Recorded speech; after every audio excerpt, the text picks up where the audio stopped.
Your honour, ইনি হলেন আসল দৈপায়ন চৌধুরী।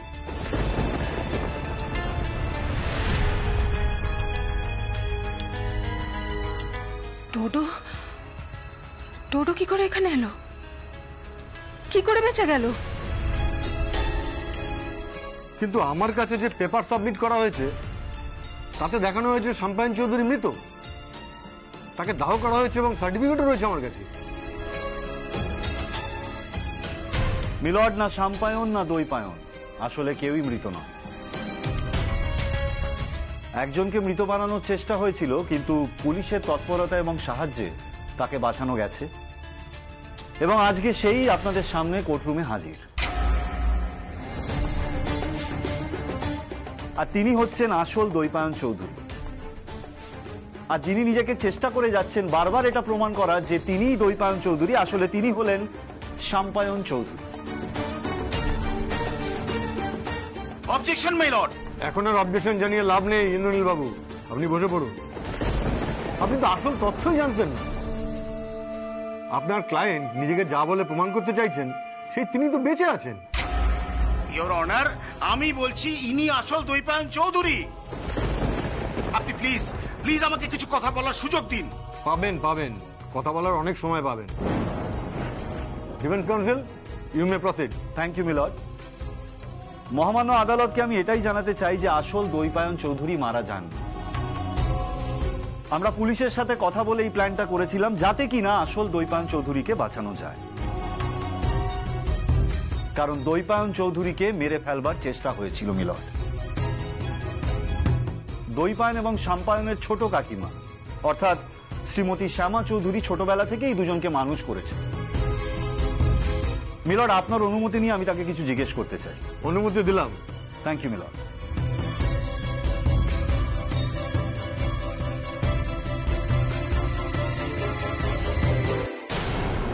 মিসেস শ্যামা চৌধুরী, এই দৈপায়ন এবং শাম্পায়ন তো আপনার কাছেই বড় হয়েছে। হ্যাঁ, ছোটবেলায় ওরা দুজন ওদের মায়ের কাছে বেশি সময় কাটায়। বেশিরভাগ সময় ওরা দুজন আমার সঙ্গেই কাটিয়েছে। বেশ। আচ্ছা, এই দুই যমজ ভাইকে আপনি কি কখনো আলাদা করতে পেরেছেন? অবশ্যই পেরেছি। 99% সময়ই আমি ওদেরকে চিনতে পারতাম। তার মানে আপনি বলতে চান যে 1% হলেও আপনার ভুল হয়েছে। তাহলে তো এই ক্ষেত্রেও আপনার ভুল হতেই পারে। না হতে পারে না। আর সেই ভুলটা যদি হয়েও থাকে সেটা খুব বেশি সময়ের জন্য হওয়া সম্ভব না। মিসেস শ্যামা চৌধুরী, আপনি কাইন্ডলি একটু এক্সপ্লেইন করবেন?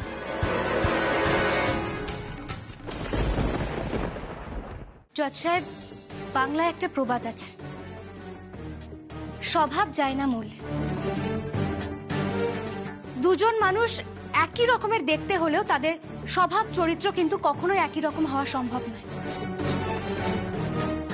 হ্যাঁ, একবার দেখায় ওদের চিনতে ভুল হলেও ওদের স্বভাব চরিত্র যেহেতু আমার খুব চেনা ছিল, আর সেটা একেবারেই বিপরীত। কারণ দৈপায়ন ছিল শান্ত আর শাম্পায়ন ছিল চঞ্চল। তাই ওদেরকে চিনতে আমার খুব বেশি সময় লাগার কথা না। মিলর্ড, শ্রীমতী শ্যামা চৌধুরী এটা প্রথম থেকেই জানতেন যে দৈপায়ন চৌধুরীকে বারবার মেরে ফেলার চেষ্টা করা হয়েছে যাতে কিনা শাম্পায়ন চৌধুরীকেই দৈপায়ন বলে পরিচয় দেওয়া যায়। তাই জন্য আমার মহামান্য আদালতের কাছে একটাই অনুরোধ যে শ্রীমতী শ্যামা চৌধুরীকে নিজের মুখে এই ঘটনাগুলোর বর্ণনা করতে দেওয়া হোক। অনুমতি দিলাম। Thank you milord.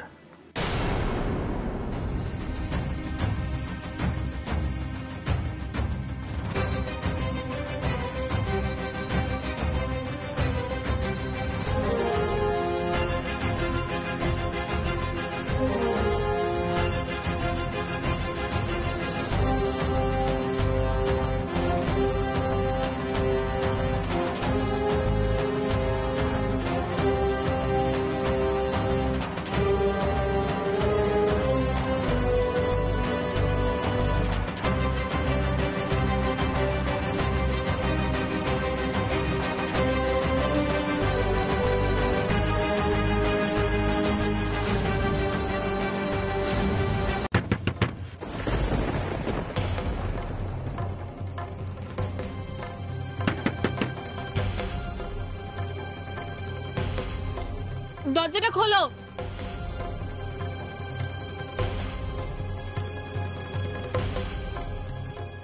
আমি দিশা চৌধুরী।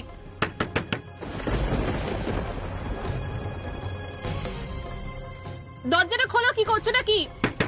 যা দরজাটা খুলে দে।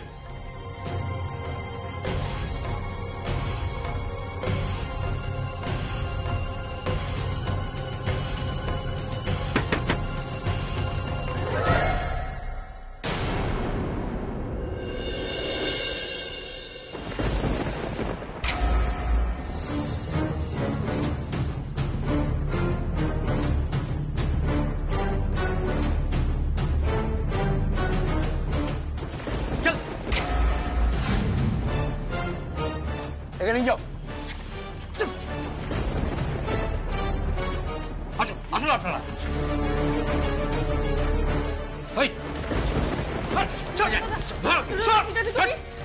তুমি কথা বলছো না কেন? তোমার শরীর ঠিক আছে তো? তুমি কিছু বলছো না কেন? ডোডো, ডোডো বাবা চুপ করে থাকিস না, কথা বল। টোটো দাদা, মিস্টার চৌধুরী,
ছোটকাম্মা বিশ্বাস করো, আমি ওটা লিখতে চাইনি।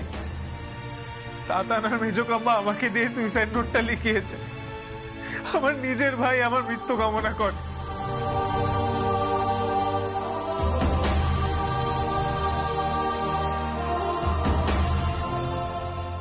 এরপরেও কি আমার বেঁচে থাকতে ইচ্ছে করে তুমি বলো? আমার তো ইচ্ছে করে আমি মরে যাই। কি বলছিস তুই এগুলো? তুমি কেন আমায় বাঁচাতে এলে ছোটকাম্মা? কেন তুমি আমায় বাঁচাতে এলে? এইভাবে ভেঙে পড়লে কি করে হবে বল? আমি তো বলছি সব ঠিক হয়ে যাবে, আর দুটো দিন সময় দে, সব ঠিক হয়ে যাবে বাবা। ওরা তো এটাই জানে গুন্ডারা তোকে আর কিছুক্ষণের মধ্যে শেষ করে দেবে। ওদেরকে এটাই জানানো হবে, ওদেরকে জানানো হবে যে তুই আর বেঁচে নেই।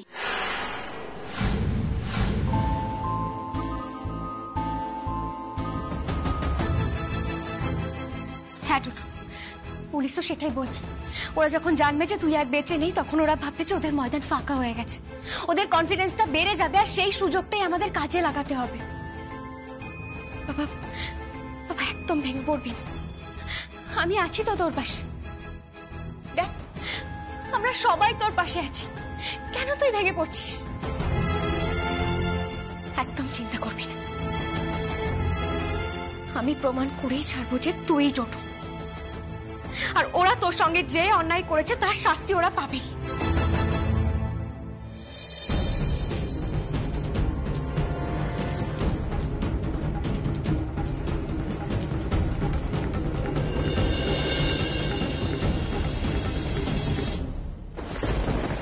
আমি যেমনটা ভেবেছিলাম ঠিক তেমনটাই হলো জজ সাহেব।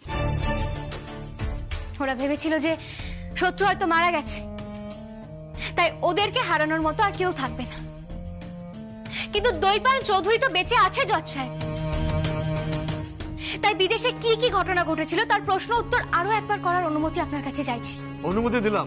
যেহেতু দুই ভাই বেঁচে আছে, তাই একজন যদি অন্য কেউ সাজার চেষ্টাও করে, তবুও সবার সামনে প্রমাণ হয়ে যাবে কোনটা সত্যি আর কোনটা মিথ্যে।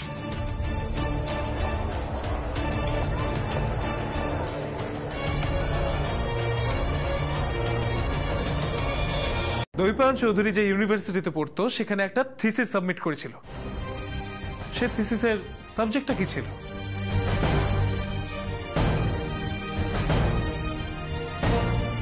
যেটা নিয়ে সে আরো বড় রিসার্চ করতে চেয়েছিল, ডক্টরেট পাওয়ার চেষ্টা করেছিল। বলতে পারবি সেই সাবজেক্টটা কি?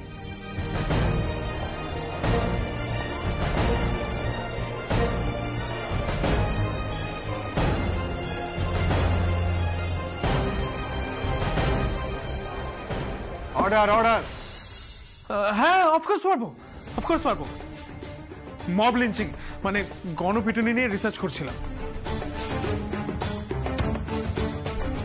গণপিটুনি নিয়ে মানুষের কি সাইকোলজি কাজ করে এটা নিয়ে রিসার্চ করছিলাম, পেপারও সাবমিট করেছিলাম।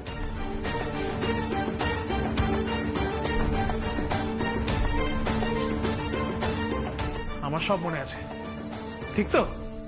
বাহ, খুব একটা খারাপ হোমওয়ার্ক করিসনি। তো তো সবই জানা আছে, তাই তো?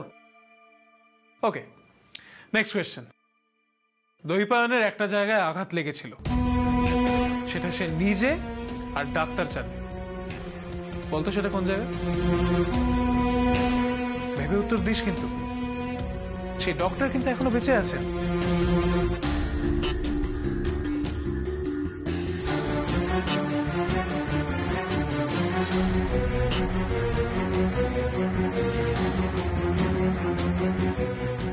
এ বাবা, এটা তো আমি জানতামই না। আমাকে তো কিছু বলেনি কখনো। তোকে আবারও বলছি, যা বলবি খুব ভেবেচিন্তে বলবি, কিন্তু ওই হসপিটালে কিন্তু রেকর্ড আছে, আর ওরা কিন্তু ওদের রেকর্ড খুব ভালোভাবে সংরক্ষণ করে। হতে পারে দৈপায়ন চৌধুরীর সিসিটিভি ফুটেজও আছে ওই হসপিটালে। কিরে, পারবি না তো বলতে?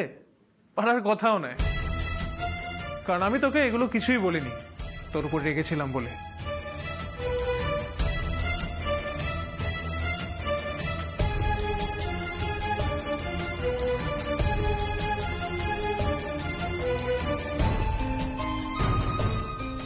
বা পায়ে লেগেছিল।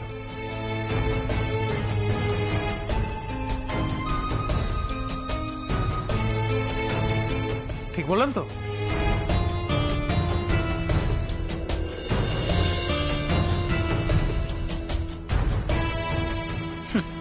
তুই বলিসনি, কিন্তু আমি তোর ব্যাগ থেকে পার্স নিতে গিয়ে এক্সরে রিপোর্ট আর প্রেসক্রিপশন দেখে নিয়েছিলাম ডোডো।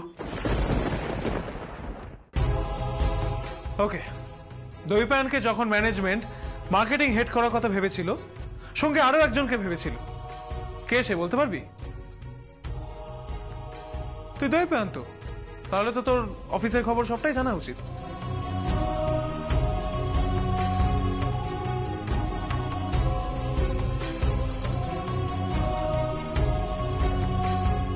কি হলো, উত্তর দিন। আমি ওকে, দৈপায়ন চৌধুরীর পার্সোনাল সেক্রেটারি কোন দেশের মেয়ে ছিল বলতে পারবি? ইয়েস অফকোর্স, আমেরিকান ছিল।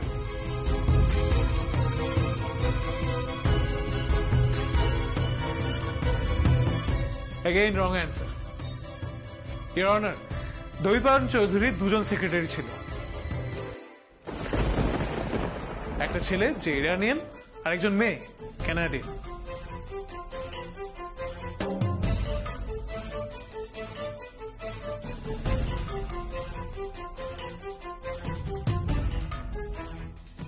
ইয়েস, আমার মনে ছিল, আমার জাস্ট এক্ষুনি মনে পড়ছিল না, ভুলে গেছিলাম।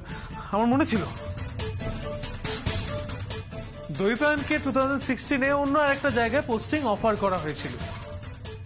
তখন সে কত স্যালারি কোট করেছিল আর তাকে কত টাকা অফার করা হয়েছিল মনে আছে তো? উত্তর দিন, জানেন এগুলো? ইওর অনার, এই কথাগুলো ওনার জানারও কথা নয়, কারণ উনি আসল দৈপায়ন চৌধুরী নয়। এগুলো অফিসের ভেতরকার কথা। আমরা ক্রস চেক করেছি এবং সেই অনুযায়ী যাবতীয় প্রমাণও জোগাড় করেছি। সেগুলোই এখন মহামান্য আদালতের কাছে পেশ করব।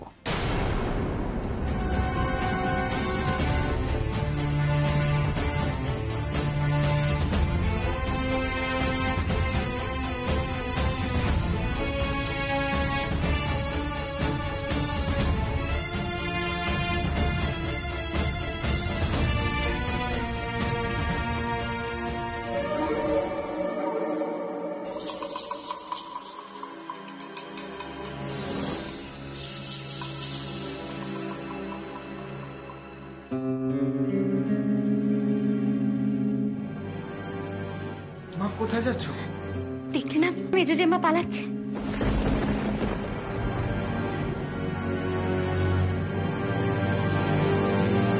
আপনি প্লিজ কিছু একটা করুন, প্লিজ।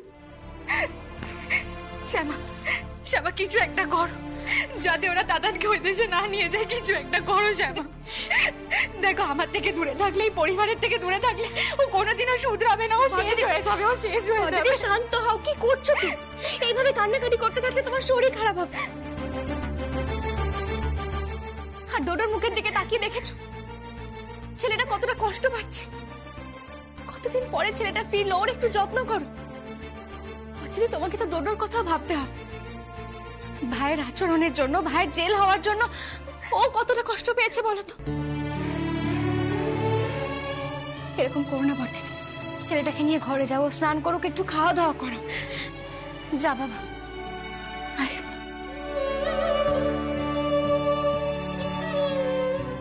অনেক বাবু বলছে তাতানকে বিদেশে নিয়ে যাওয়াটা যেভাবেই হোক আমাদেরকে আটকাতে হবে। হ্যাঁ শ্যামা, কিন্তু দেখুন অনিকবাবু, বুঝতে পারছেন না, ওরা যদি তাতানকে একবার ও দেশে নিয়ে চলে যায় তাহলে সবটা আমাদের হাতের বাইরে বেরিয়ে যাবে। তাই আমাদের যা করতে হবে খুব তাড়াতাড়ি করতে হবে। ব্যাপারটা খুব কঠিন শ্যামা, তাই কথা দেওয়াটাও মুশকিল। তবে আমি চেষ্টা করব, কিন্তু আপনি অনেক চেষ্টা করেছেন অনিকবাবু। আপনি যেভাবে আমাদের দুই ছেলেকে বাঁচালেন, একজনকে বাঁচাতে পারলাম কই? কি করে পারবেন বলুন তো? ও তো সত্যিই দোষী। আর তাতান যাকে নিজের মায়ের মতো ভেবেছিল, সে কি করলো? ওর নিজের ভাইকে মারার জন্য উৎসাহ জোগালো। ওর শাস্তি কি হবে? কাম্মা, একটা কথা জিজ্ঞেস করব? মা কোথায়? মার ওকে শাস্তি? না মুন্নি, মেজদিদিকে শাস্তি দিতে পারার আগে মেজদিদি ওখান থেকে পালিয়ে গেছে।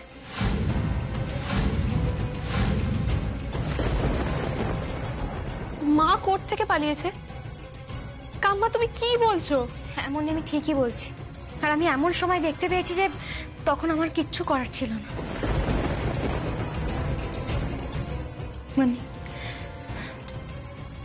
তোমার মতো সাহস অনেকেরই হয় না, জানো তো। দেখো, আমি জানি তোমার জায়গায় যদি অন্য কেউ থাকতো তাহলে হয়তো এই কাজটা কোনোদিনও করতে পারতো না। নিজের মায়ের বিরুদ্ধে দাঁড়ানো চারটিখানি ব্যাপার না।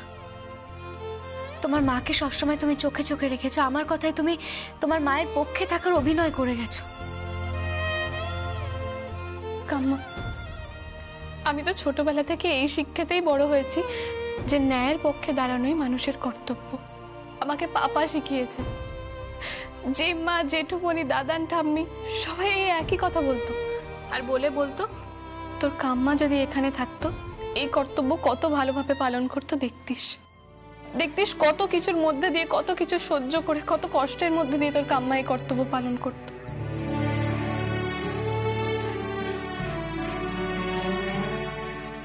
কাম্মা, আমি তো তোমার গল্প শুনেই বড় হয়েছি। তোমার সঙ্গে আমার মিল থাকবে না তা কি হয়?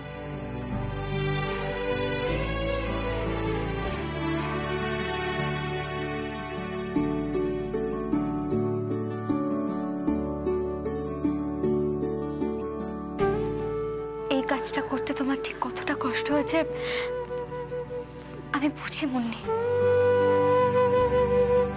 জানি তো কাম্মা, তাহলে নিশ্চয়ই এটাও বোঝো এই কাজটা তোমাদের মুন্নি করতে না পারলে আমি কখনো নিজেকে ক্ষমা করতে পারতাম না।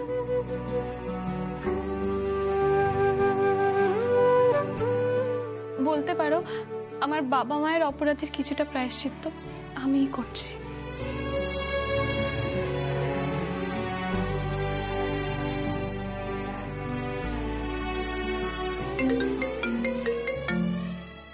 হ্যালো দিদি ভাই, আমাকে বাঁচাও। কৃষ্ণ, তুই কোথায়?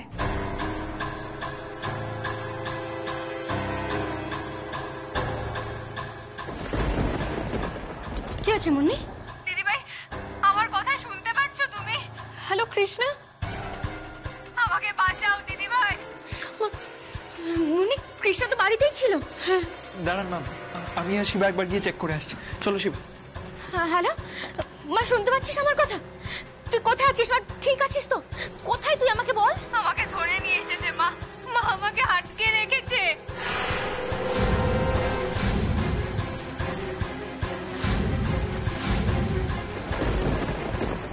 কি কি বলছিস? কি কে আটকে রেখেছে মা? আমাকে বল, কে করেছে এরকম কাজ?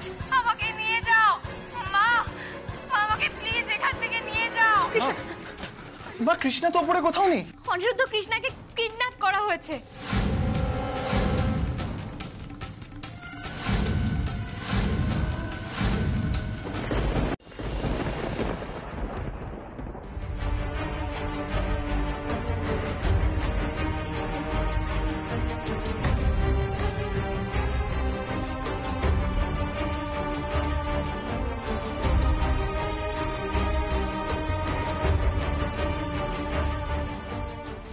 মেশমশাই কোনো খবর পেলেন?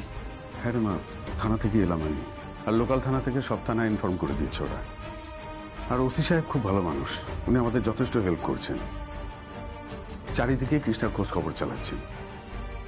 শুধু তাই নয়, ওই টিভিতে, খবরের কাগজে কৃষ্ণার ছবি আর ফোন নাম্বার দিয়ে বিজ্ঞাপনও দিয়েছেন, যাতে কৃষ্ণার খবর কেউ পেলে সাথে সাথে আমাদের জানায়।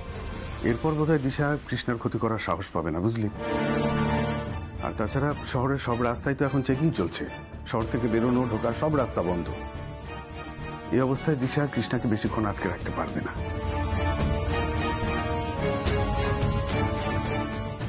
তুই চিন্তা করিস না মা। কিন্তু মা, কৃষ্ণাকে যেই কিডন্যাপ করে থাকুক না কেন, সে আপনার থেকে কি চাইছে সেটা তো আমাদের জানতে হবে।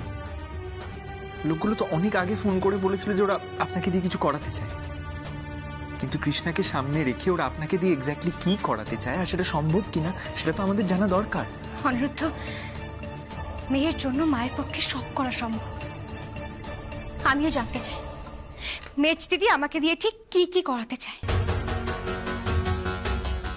আমিও সেই মুহূর্তটার জন্য অপেক্ষা করে আছি, যখন মেজ দিদি নিজে আমাকে ফোন করে বলবে যে কোন শর্তেও আমার মেয়েকে ছাড়বে। কাম্মা, আমার কাছে একটা প্ল্যান আছে, শুনবে?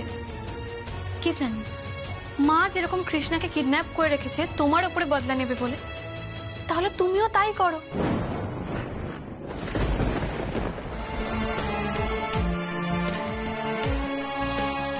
তুমিও দিশা চৌধুরীর মেয়ে, মানে আমাকে বন্দি করে রাখো। তাহলে অন্তত মা বুঝবে যে মায়ের জন্য আমি বিপদে পড়েছি। তখন বুঝবে যে সন্তানকে কষ্ট দিলে একজন মায়ের কত কষ্ট হয়। মুন্নি, মেজদিদি এটা কোনোদিনও বিশ্বাস করবে না যে আমি তোমাকে কিডন্যাপ করতে পারি, তোমাকে কষ্ট দিতে পারি। মেজদিদি খুব ভালো করে জানে তোমার কোনো ক্ষতি বা তোমার কষ্ট হলে আমি সেটা সহ্য করতে পারবো না। দেখো, কৃষ্ণার কিছু হলে আমার ঠিক যতটা কষ্ট হয়, তোমার কিছু হলে আমার ঠিক ততটাই কষ্ট হবে, এটা মেজদিদি খুব ভালো করে জানে। আর মেজদিদি এটাও জানে যে তোমরা কেউ আমার কাছে কোনো অংশে কম না। আচ্ছা কাম্মা, এই প্ল্যানটা না হলেও আমার কাছে আরো একটা প্ল্যান আছে। আমি একটা ভিডিও শুট করতে চাই কাম্মা। ভিডিও? কি ভিডিও মুন্নি? কাম্মা, আমি তোমাকে সব বলছি। শিবা, আমার একটা ভিডিও করে দেব, আমি কিছু বলতে চাই। মুন্নি, কি ভিডিও করবে সেটা তো বলবে। দেখো মুন্নি, কৃষ্ণাকে বাঁচাতে গিয়ে কিন্তু আমি তোমার প্রাণের ঝুঁকি নিতে পারবো না। কাম্মা, তুমি এত টেনশন করো না, তুমি আমাকে একটু ভরসা করো। আমি ভিডিওতে কিছু কথা বলতে চাই। উনি কি কথা বলবে? প্লিজ আমাকে একটু বিশ্বাস করো। শিবা, যা ভিডিওটা অন কর। কাম্মা, তুমি ওদিকে সরে যাও। উনি কি করছো? কি? কাম্মা, তুমি প্লিজ আমায় বিলিভ করো, ওদিকে সরে যাও। আমাকে পাচ্ছিস তো? ঠিক আছে, স্টার্ট। মা, এতদিন তুমি অনেক অন্যায় করেছো, কিন্তু এইবার এই অন্যায় শেষ হওয়া দরকার। আর কৃষ্ণাকে কিডন্যাপ করে তুমি এটাই প্রমাণ করে দিলে যে তুমি কত নীচ একজন মানুষ। মা, কৃষ্ণা প্রেগনেন্ট, তারপরেও তুমি এটা কি করে করতে পারলে? আমার তোমাকে নিজের মা বলে ডাকতে লজ্জা হয়। আমি তোমাকে ঘেন্না করব নাকি তুমি আমাকে জন্ম দিয়েছো বলে ভালোবাসবো? কোনটা মা? তোমাকে ঘেন্না করবো না ভালোবাসবো, তুমি আমাকে বলে দাও। আমি জানি আমারই শাস্তি পাওয়া দরকার, কারণ মা যদি এরকম হয় তাহলে তার সন্তানকে তো শাস্তি পেতেই হবে। মা, আমি তোমাকে 24 ঘন্টা সময় দিচ্ছি, তার মধ্যে তুমি কৃষ্ণাকে বাড়ি ফেরত পাঠাবে। আর যদি তা না করো তাহলে তোমার সন্তান সৃজনী সুসাইড করবে।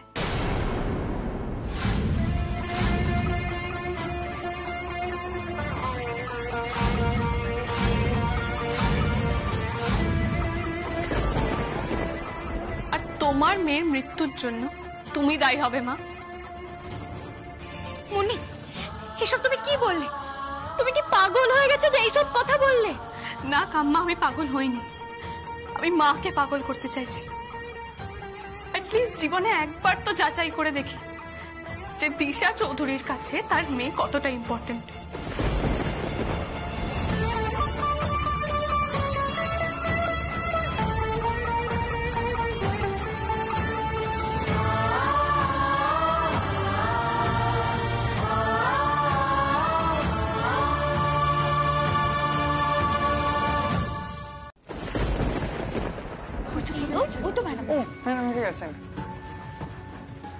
ম্যাডাম, আপনার গান তো জগৎ বিখ্যাত। আপনার গান বা আপনার সততা নিয়ে কোনোদিন কোনো প্রশ্ন ওঠেনি, কিন্তু এত বছর পর আপনার ওপর এত বড় একটা অ্যালিগেশন, আর আপনি নাকি অন্য কারোর গান চুরি করেছেন, এটা কি সত্যি ম্যাডাম? আপনার মৌলিক গানের যে অ্যালবাম আপনি বের করেছিলেন সেসব গান একটাও আপনার নিজের লেখা না, এটা কি সত্যি ম্যাডাম? শুধু কথা নয়, গানের কম্পোজিশনও নাকি আপনার নয় ম্যাম। এ ব্যাপারে আপনি কি বলবেন?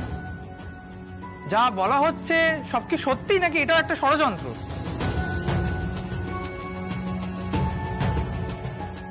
সবার সব প্রশ্নের উত্তর আমি দেব, কিন্তু তার আগে একটু চায়ের ব্যবস্থা করি। শিবা, যা বাবা, গিয়ে একটু চায়ের ব্যবস্থা কর। না না, ওসবের আমাদের কোনো প্রয়োজন নেই। আপনার গানের বিষয়ে এক মিনিট।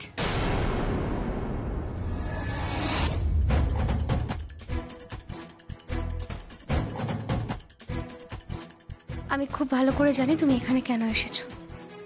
কেউ নিশ্চয়ই টাকার লোভ দেখিয়ে তোমাকে কিনে নিয়েছে, তাই তো?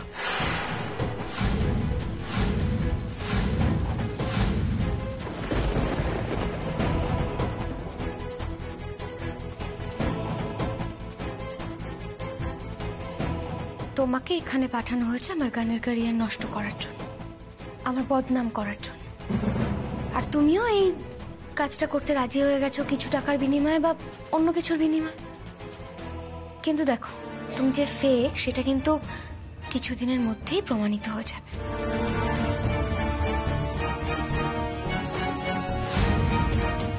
আমার যতদূর মনে হচ্ছে তুমি তো গায়িকা নও।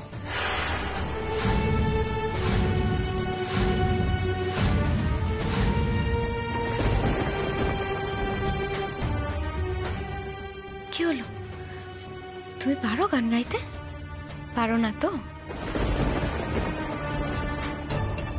দেখো, আমি আমার সব গান তোমার নামে যদি করে উঠি, যখন সাংবাদিকরা তোমাকে তোমার নিজের লেখা গান গাইতে বলবে, তখন তুমি কি করে গাইবে?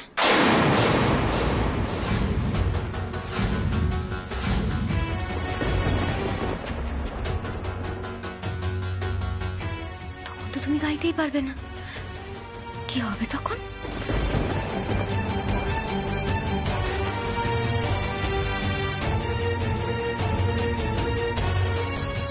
All the best.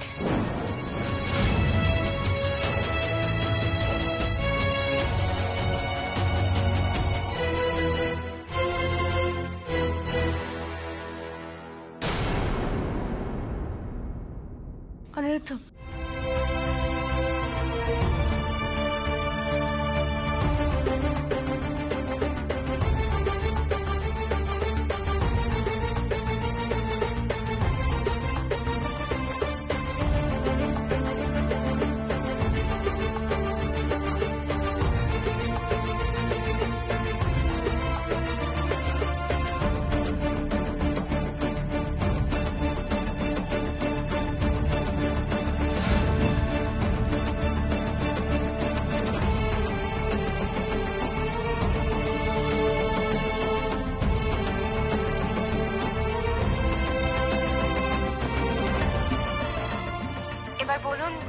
আমার কাছে আপনাদের কি প্রশ্ন বলুন, কি জানতে চান আপনারা?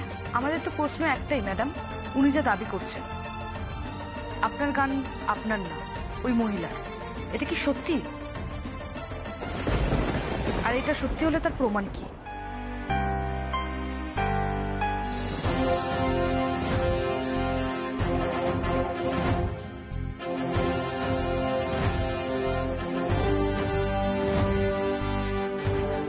এই মহিলা যা যা দাবি করেছে প্রত্যেকটাই সত্যি। প্রচলিত কীর্তন ছাড়া আমি এত বছরে যত মৌলিক গান গেয়েছি বা যে গানগুলো দেশে বিদেশে প্রশংসিত হয়েছে তার সুর বা কথা কোনোটাই আমার নয়, সবটাই ওনার।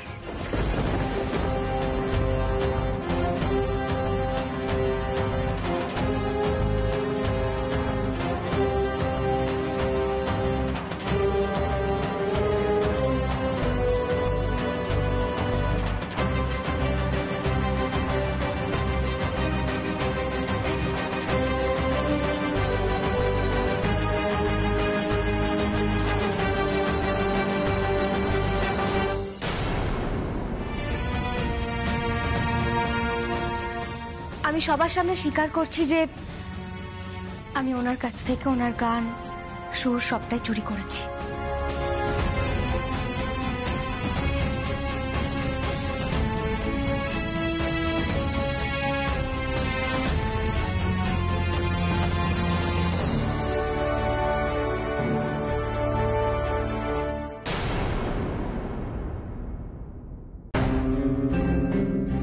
সন্তানের যন্ত্রণাই তো সব থেকে বড় যন্ত্রণা শ্যামা।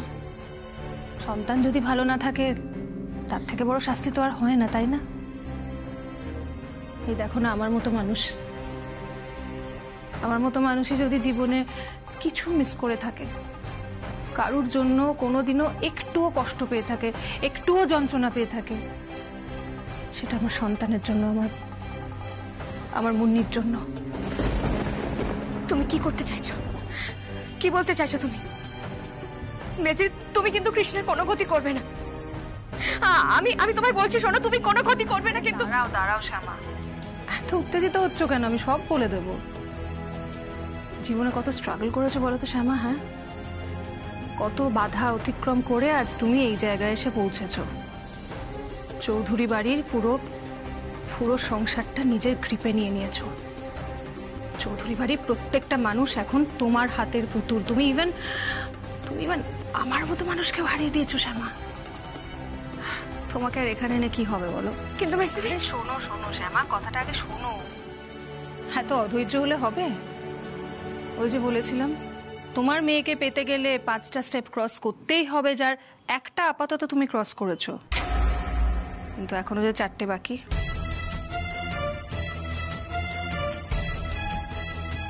কি করতে হবে আমায়? দেখো শ্যামা, আইনের চোখে তুমি হয়তো অপরাধী নও, কিন্তু আমার চোখে তো তুমি অপরাধী। তাই আমি তোমাকে জেলে বন্দি করতেই পারি, তাই না?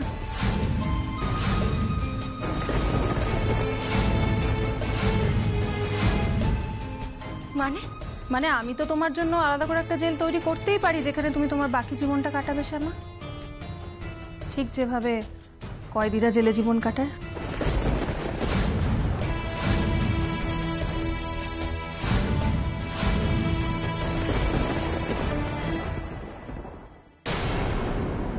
এসব তুমি কি বলছো মাকে? মেজমা, এসব তুমি কেন বলছো? চুপ, একদম চুপ, একটাও কথা বলবে না। মেসিদি, একবার ফোনটা দাও না মেয়েটাকে, আমাকে একবার কথা বলো। মেসিদি, এরকম করো না, একবার কথা বলাও না আমাকে। বলবে আগে আমার সাথে কথা বলো। আমি যেটা বললাম শুনলে তো? হ্যাঁ, কেমন হবে শ্যামা? জেলে ঠিক কয়েদিদের মতো তুমি থাকবে? জেলে থাকার কি আনন্দ সেটা নিজেও একবার বোঝো। ঠিক যেমন তোমার ছেলে বুঝেছিল, ঠিক যেভাবে আমি এতগুলো বছর কাটিয়েছি জেলে তোমার দয়ায়।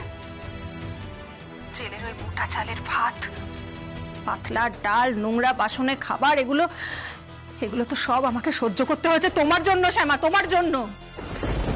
আর তুমি এগুলো একবারও জীবনে এক্সপিরিয়েন্স করবে না আমি থাকতে? এটা হতে পারে কখনো? তাই আমি ঠিক করেছি তোমার ঘরটাই তোমার জন্য জেলখানা বানিয়ে দেবো। ভালো হবে না শ্যামা?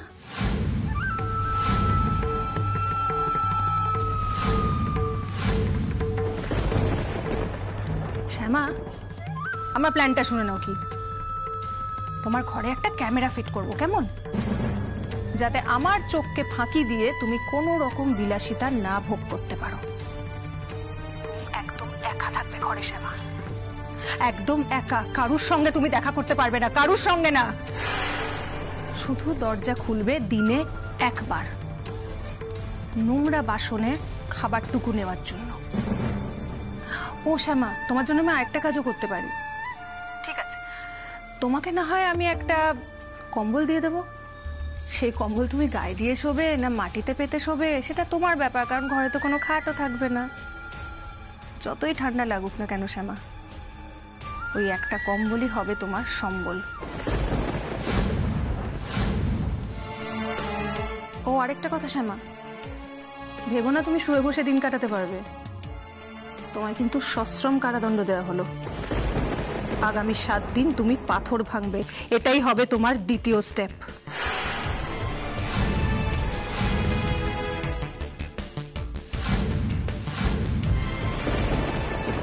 আর দেরি করো না, ডাকো বাড়ির সবাইকে, ডাকো যারা তোমার কাছের মানুষ, বিশেষ করে আমার মেয়েকে, যে তোমার জন্য নিজের মাকে বিট্রে করেছে। তাকে বলো ইনিশিয়েটিভ নিয়ে তোমার ঘরটা সাজিয়ে দিতে, কারণ আমি খুব তাড়াতাড়ি তোমার ঘরটা জেলখানা হিসেবে দেখতে চাই শ্যামা চৌধুরী।